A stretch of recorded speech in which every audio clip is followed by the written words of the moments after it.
Hello mga kabukids! Kumusta po kayo? Sa first episode nga po ay natalakay po natin ang good benefits ng tsokolate.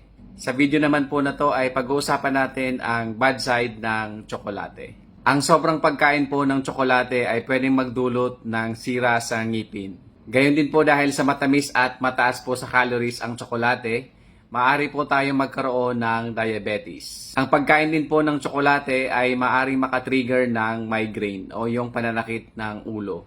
Gayon din po ay pwedeng mag-cause ng palpitation or yung pagkabog po ng ating puso.